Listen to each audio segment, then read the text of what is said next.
várias compras, diferentes valores e moedas. Vamos lá. A sistemática do cálculo, a gente sempre faz o cálculo de custo médio por moeda e por local que ela foi comprada. Então vamos lá.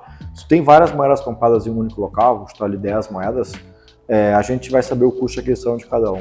Ah, mas eu tenho várias compras dessas moedas, tenho 10 compras de uma, 5 compras de outras, não tem problema, a gente vai controlar o custo médio de aquisição ponderado. Então, quanto mais tu compra, depende do custo que tu está comprando, a gente vai fazendo o custo médio geral. Vamos pensar assim, de um jeito, é como se eu estivesse comprando a mesma coisa de vários players, mas no fundo eu quero saber o seguinte, quanto é que eu gastei no total?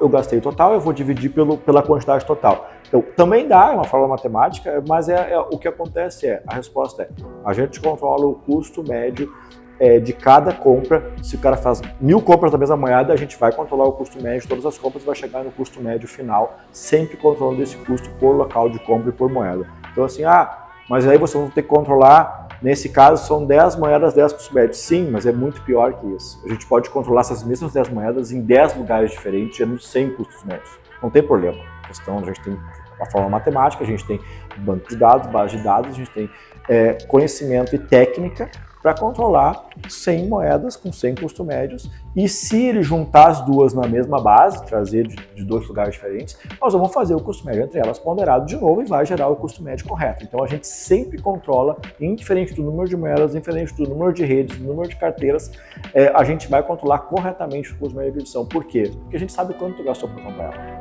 Mesmo que foi há 1 ano atrás, 2 anos atrás, 3 anos atrás, a gente sabe exatamente o que foi gasto. Por quê? Por que isso é importante? Porque a hora que tu for vender ela ou trocar por uma outra moeda, tu vai ter um preço de saída, um valor de saída. E a gente vai pegar aquele valor de saída versus o valor da aquisição e vai dar lucro ou prejuízo. Pode dar prejuízo, a gente quer que dê lucro, na maioria dos casos dá lucro. Que bom que dá lucro para os nossos investidores, para os nossos clientes. Mas a gente vai controlar quanto realmente tu gastou e quanto realmente tu recebeu por ela. E eu tenho um ponto importante. A troca de cripto é fato gerador. Isso é uma questão também que é uma questão que o mercado fala muito. Mas só quando eu pegar em reais, só quando eu pegar os reais no meu banco, só quando eu baixar em reais. Não. A Receita Federal também já se posicionou sobre isso, também escreve no Perguntas e Respostas que a gente acabou de falar aqui, no Perguntão lá, que explica como faz o imposto de renda, dizendo que a troca de cripto é fato gerador. Então, o que quer dizer o quê?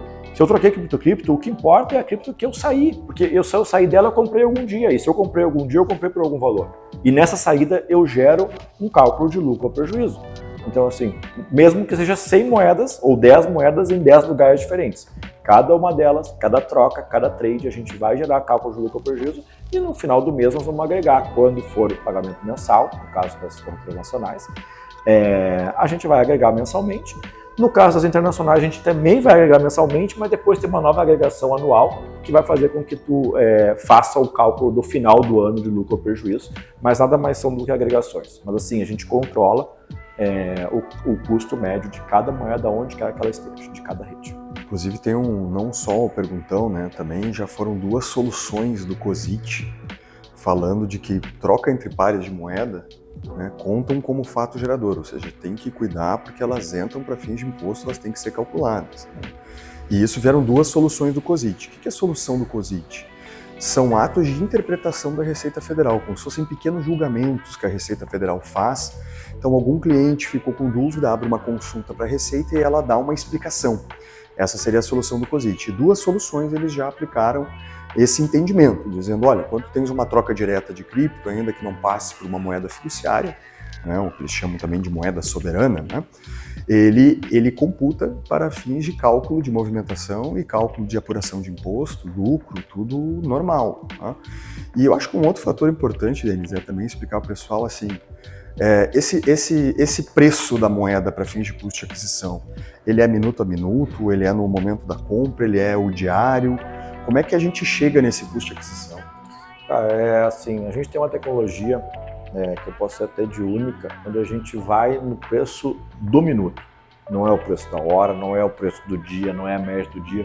A gente vai no preço do minuto da moeda que está sendo comprada, vendida, e a gente vai lá e busca quanto ela valia. Mas eu comprei ela em 2019. A gente tem a base de dados de 2019, de todos os minutos, de todos os dias, todas as horas de 2019, de todas as moedas. De todas as de compras. todas as moedas, porque a gente tem que ter todas as moedas, porque se o cara comprou, não sei que moeda que ele comprou, mas qualquer moeda que ele tenha comprado, eu vou buscar o preço daquele dia, daquela hora, daquele minuto. Então a nossa precificação de custo, tanto de aquisição quanto de venda, ela é muito precisa. Ela é muito precisa. Claro, mas dentro daquele minuto, um candle de um minuto pode ter uma variação? Pode ter uma variação. Então a gente nunca fala 100%, mas a gente fala, cara, assertividade é acima de 99% na questão de precificação dos custos de aquisição e dos custos de venda, dos preços de venda dos dados.